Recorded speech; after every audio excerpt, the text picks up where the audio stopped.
starting with our basic sewing supplies, a measuring tape, scissors, sewing pins, a needle and thread, or a sewing machine, which is what I'll be using. This type of rug, I'm not really sure what the name is, but I'm sure we've all seen it before. I got mine at Rite Aid for $4 or $5, but they do have them at the 99-cent store.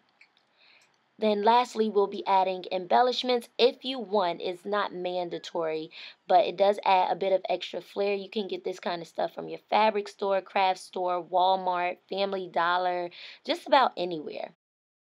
First, you're going to lay your rug out and you're going to look at the two finished edges and choose which color you want to be the edge of your flap for your clutch bag. So after you've decided that, you'll look at the pattern on the rug because it's not the same all around, and you'll decide which pattern you want to be your flap. So for me, I love the red and white stripes, but on the orange side, it's much more busy and just more fun. So once you've decided which pattern you want to be your flap, you'll lay your rug flat out and then you'll take your ruler and you'll measure 15 inches across the bottom. And then you'll take a sewing pin and place it just outside the 15-inch mark. Now we're going to take our measuring tape again and we're going to measure from that finished edge, the orange edge on my bag, up 24 inches. And once you do that, of course, you'll take another sewing pin and you'll place it right at the 24-inch mark. Since the lines are horizontal, I was able to place the pin directly in between two of the lines. Now, if your 24-inch mark lies like on an actual line, you can just go up to that next open space. Now you're going to take your scissors and you're going to start at the 15-inch mark and cut all the way up to the 24-inch mark and then cut over. So I will say the beginning of the bag, since that is a binded edge, it's a little bit difficult to get through with regular scissors.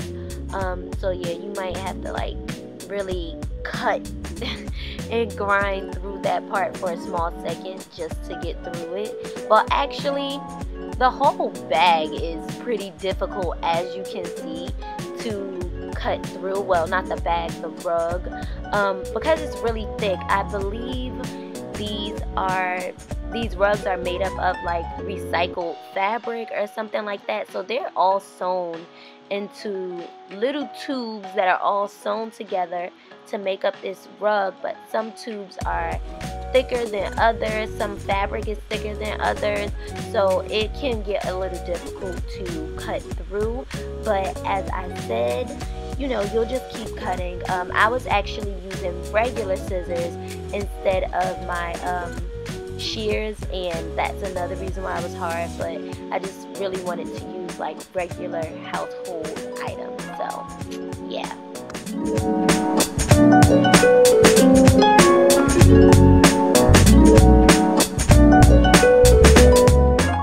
So you'll just keep cutting until you can't cut anymore. No, you'll actually cut up into that 24-inch mark, and that's where you'll begin to cut across. That was actually my happy dance because I was finished cutting upward and I was able to cut across, which was much easier because remember, we placed the pen in between two lines, so it was open space for me to cut. Yay, so we're finally finished cutting out the bag, well, the pattern for the bag, and you can kind of fold it up and start to get an idea of what the clutch will look like once it's all sewn together. Cute, right? Your pattern for your bag is finally all cut out, and you can just take the extra pieces that fall off the rug along with the rug and throw that to the side.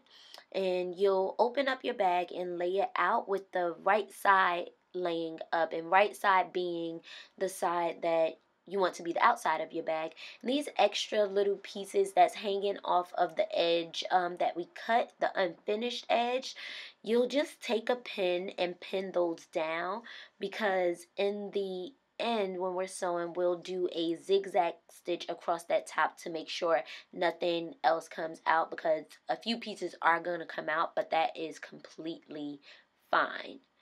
So yeah, just pin those edges down.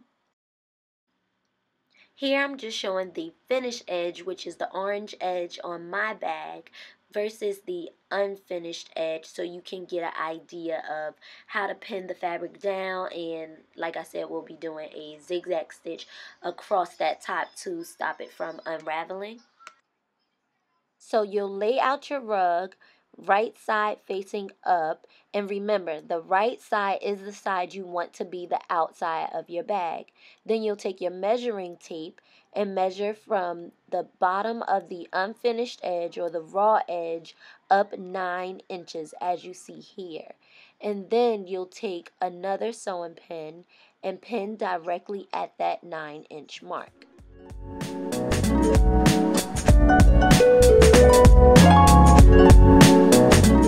Once you have that pin in, you're going to take that unfinished edge and you're going to fold it upward, making the pin the center of the fold.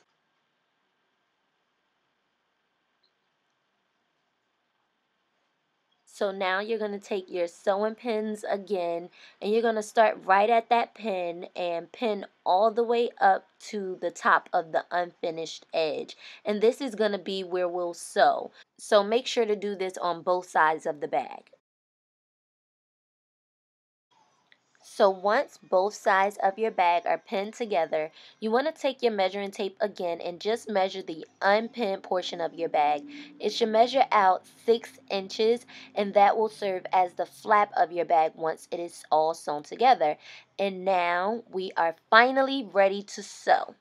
I took my bag to my sewing machine and I sewed down both of the sides that we pinned. And I actually sewed it all the way up to the orange finished edge, just to avoid any additional fraying or anything like that. And I also did a zigzag stitch across that unfinished edge that I told you guys about earlier, just to make sure everything stays in place and no extra threads come out. Now, if you're sewing by hand, I think it may be best if you use a thicker needle and thicker thread, because this fabric is very, very thick and it may be hard to get through with your regular needle and thread. But if that's all you have, definitely use it. But you can also use maybe a hair needle and hair thread that you can find at your regular beauty supply store for like $1 each. Or if you can get to a fabric store or a craft store, you can get a thicker needle. So after you cut off any loose strings, you are finally finished. You can actually leave the bag inside out if you wanted to, because you won't see any of the sewing lines since the bag has a million lines all over it.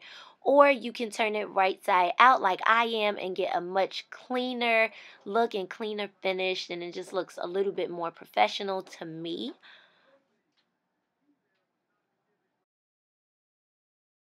And as you can see, the top edge of the flap is finished, so you won't have to worry about that unraveling or anything like that.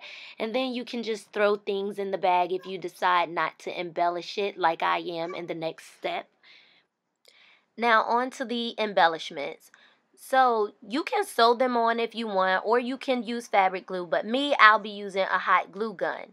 So you're going to take your embellishments and you're going to start mapping out where you want your embellishments to go and try to figure out a design or a pattern that works for you. You may get it on the first try or you may not, but just keep reworking those embellishments until you have something that you're very satisfied with.